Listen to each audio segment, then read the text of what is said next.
Hello friends. स्वागत है आपका हमारे YouTube चैनल आर के हिंदी कहानियों में। आज की कहानी है सास ससुर की देखभाल कौन करेगा। अपने सास ससुर के रहने आने की खबर सुनकर संगीता का मूड खराब हो गया। ये बात उसके पति रवि की नज़रों में भी आ गई। सप्ताह भर पहले संगीता की बड़ी ननंद मीनाक्षी अपने दोनों बच्चों के साथ पूरे 10 दिन उसके घर पर रहकर गई थी। अब इतनी जल्दी सास ससुर का रहने आना उसे बहुत खल रहा था। इतना सड़ा सा मुंह मत बनाओ संगीता, क्योंकि 10-15 दिनों की ही बात है। पहली बार दोनों अपने छोटे से कस्बे में रहने आ रहे हैं, इसीलिए मैं टाल मटोल नहीं कर सकता था। रवि के इन शब्दों को सुनकर संगीता का मूड और ज्यादा उखड़ गया। बोली, मेरी खुद की तबीयत ठीक नहीं रहती है, उनकी देखभाल के लिए नौकरानी ला दो तो मुझे कोई शिकायत नहीं। फिर कितने भी दिन रुके मुझे कोई फर्क नहीं पड़ेगा। तीखे स्वर में जवाब देकर संगीता ने चादर से मुंह ढका और लंबी चुप्पी साध ली। अपने माता पिता के आने से परेशान रवि भी था। मीनाक्षी के सामने भी संगीता के साथ उसका कई बार झगड़ा हुआ था। उन सब झगड़ों की खबर उसके माता पिता तक निश्चित रूप से मीनाक्षी ने पहुंचा दी होगी। वो जानता था कि माता पिता अपना पुरातन पंथी रवैया नहीं छोड़ेंगे और पूरी सोसाइटी में उसकी जगहसाई हो सकती है। शादी होने से सिर्फ 5 महीने बाद बेटा बहू खूब लड़ते झगड़ने लगे थे। इस तथ्य ने उसके माता पिता का दिल दुखाकर उन्हें चिंता से भर दिया होगा। अब रवि उनका सामना करने का हौसला अपने भीतर जुटा नहीं पा रहा था। वो कोविड-19 का बहाना बनाकर उन्हें टालता रहा था, पर अब तो वो बहाना भी नहीं चल रहा था। लगभग ऐसी ही मनोस्थिति संगीता की भी थी। काम के बोझ का तो उसने बहाना बनाया था। वो भी अपने सास ससुर की नज़रों के सामने खराब छवि के साथ आना ही नहीं चाहती थी। उनका चिंता करना या समझना उसे अपमानजनक महसूस होगा और वो इस स्थिति का सामना करने से बचना चाहती थी।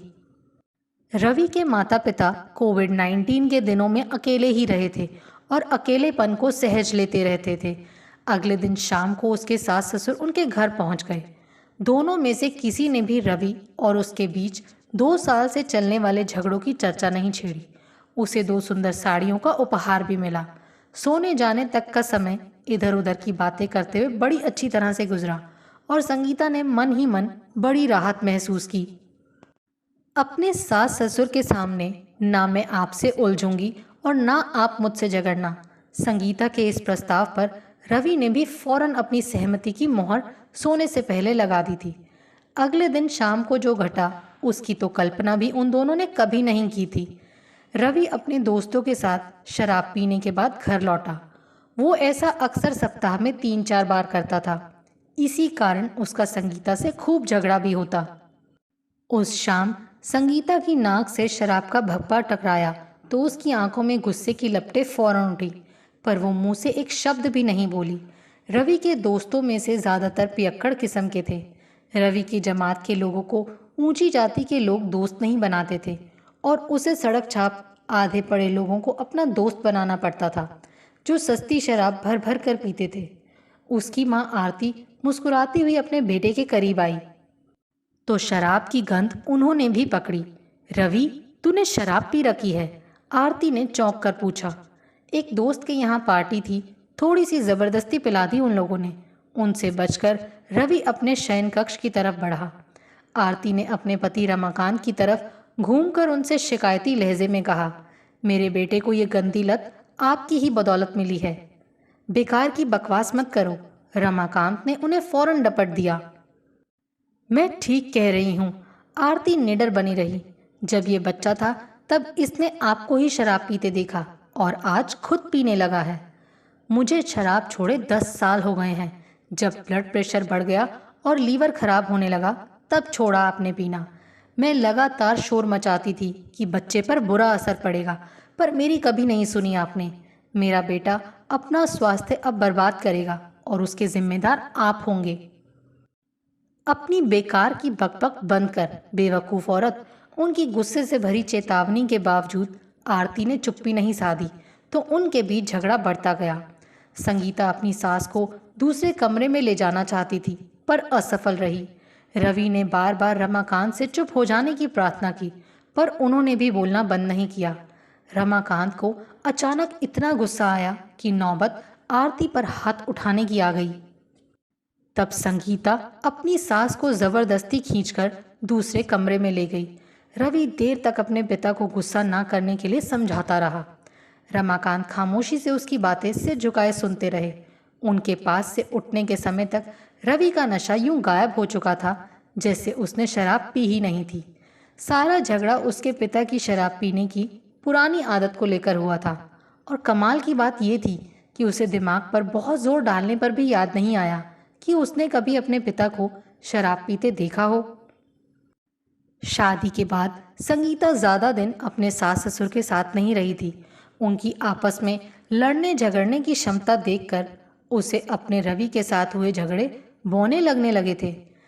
रविवार के दिन आरती और रमाकांत का एक और नया रूप उन दोनों को देखने को मिला। संगीता ने आरती द्वारा पूछे गए एक सवाल के जवाब में कहा, इन्हें घूमने जाने या फिल्म देखने को बिल्कुल शौक नहीं है। मुझे तो फिल्म देखे हुए महीनों बीत गए हैं। बकवास। हिंदी फिल्में सिनेमा हॉल पर देखने में 3 घंटे बर्बाद करने की क्या तुक है। रवि ने सफाई दी। फिर केबल पर दिन रात फिल्में आती रहती हैं। टीवी पर फिल्में देखकर ये अपना शौक पूरा कर लेती है माँ। नेटफ्लिक्स भी है, बहुत सीरीज हैं, उन्हें देख लेना। असल में तुम बाप बेटे दोनों को ही अपनी अपनी पत्नी के शौक पर खर्चा करना अच्छा नहीं लगता। आरती ने अपनी बहू का हाथ प्यार से अपने हाथ में लेकर शरारती स्वर में टिप्पणी की, तुम हर बात में मुझे क्यों बीच में घसीट लेती हो? अरे मैंने तो शादी के बाद तुम्हें पहले साल में कम से कम 50 फिल्में दिखाई होंगी। रमाकांत ने भी तुनक कर सफाई दी। फिल्में देखने का शौक आपको था, मुझे नहीं। तू तो हॉल में आंखें बंद करके बैठी रहती होगी ना। अपने पति के कटाक्ष को नजरअंदाज कर आरती ने मुस्कुराते हुए संगीता से कहा, मुझे चाट खाने का शौक था और इन्हें एसिडिटी हो जाती थी बाहर का कुछ खाकर। तुम्हें एक घटना सुनाऊं? सुनाइए मम्मी। संगीता ने फौरन उत्सुकता दिखाई। तेरे ससुर शादी की पहली सालगिरह पर मुझे आलू की टिक्की खिलाने ले गए। टिक्की की प्लेट मुझे पकड़ाते हुए बड़ी शान से बोले कि जाने मन आज फिर से करारी टिक्कियों का आनंद ले लो। तब मैंने चौंक कर पूछा कि मुझे आपने पहली टिक्की कब खिलाई? इस पर जनाब बड़ी अकड़ के साथ बोले कि तू इतनी जल्दी भूल गई। अरे शादी के बाद हनीमून मनाने जब मसूरी गए थे, क्या तब नहीं खिलाई थी एक प्लेट टिक्की? आरती की बात पर संगीता और रवि खिलखिलाकर हंसे।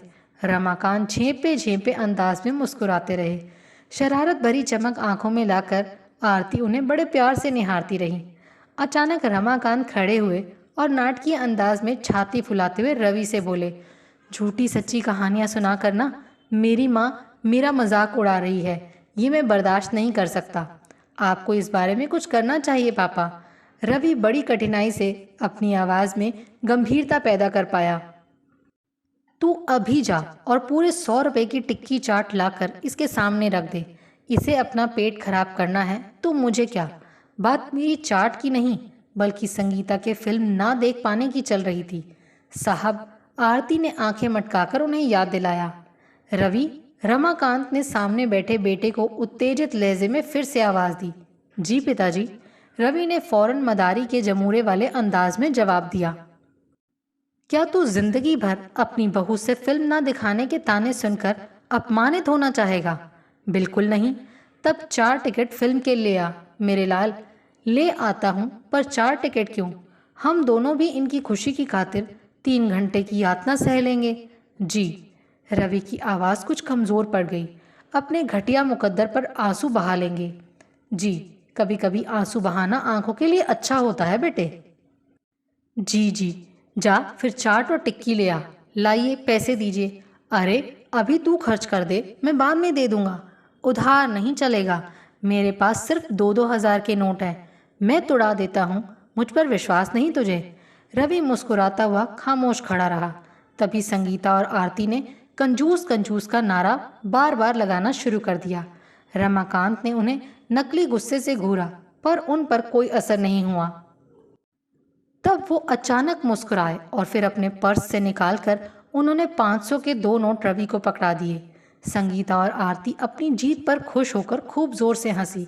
उनकी हंसी में रवि और रमाकांत भी शामिल हुए। उस रात संगीता और रवि एक दूसरे की बाहों में कैद होकर गहरी नींद सोए।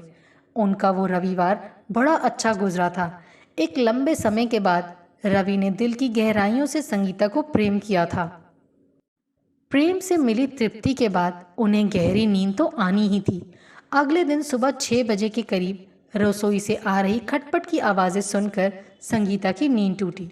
वो देर तक सोने की आदी थी। नींद जल्दी खुल जाए तो उसे सिर दर्द पूरा दिन परेशान करता था। सुबह बेड टी उसे रवि ही 7 बजे के बाद पिलाता था। उसे अपनी बगल में लेटा देख संगीता ने अंदाज़ा लगाया कि उसके सास ससुर रसोई में कुछ कर रहे हैं।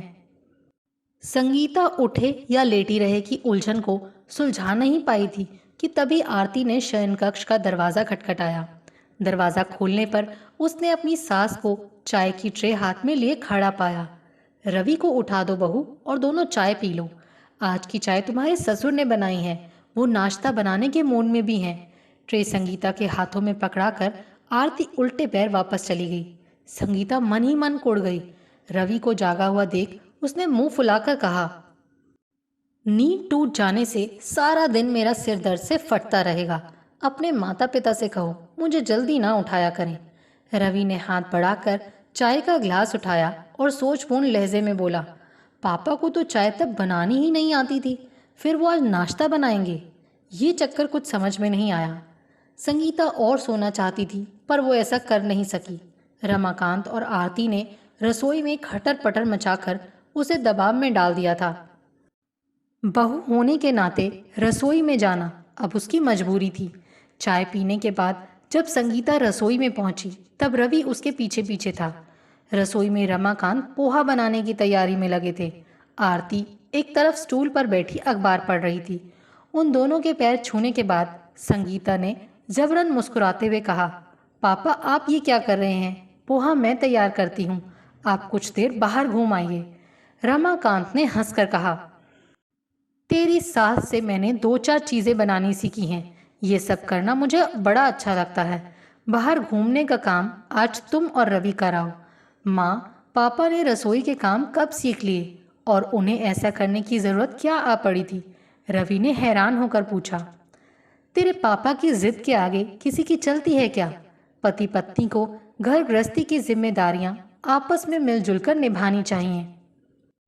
ये भूत इनके सर पर अचानक कोविड-19 के लॉकडाउन के दौरान चढ़ा और सिर्फ सप्ताह भर में पोहा, ऑमलेट, उपमा, सूजी की खीर, सादे परांठे और आलू की सूखी सब्जी बनाना सीख कर ही माने। आरती ने रमाकांत को प्यार से निहारते हुए जवाब दिया, ये तो कमाल हो गया। रवि की आंखों में प्रशंसा के भाव उभरे।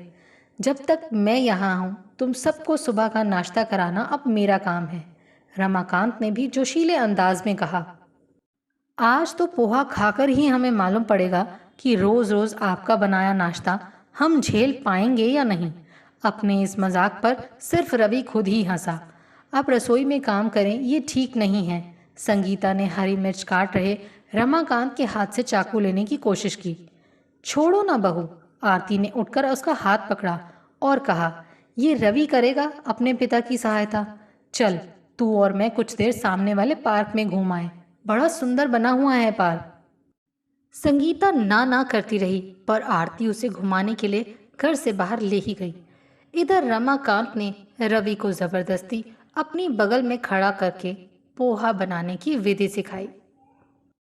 आपको हमारी ये कहानी कैसी लगी प्लीज़ कमेंट करके ज़रूर बताइए। अगर आप इस चैनल पर नए हैं तो इसे सब्सक्राइब करें और शेयर करें। Thank you.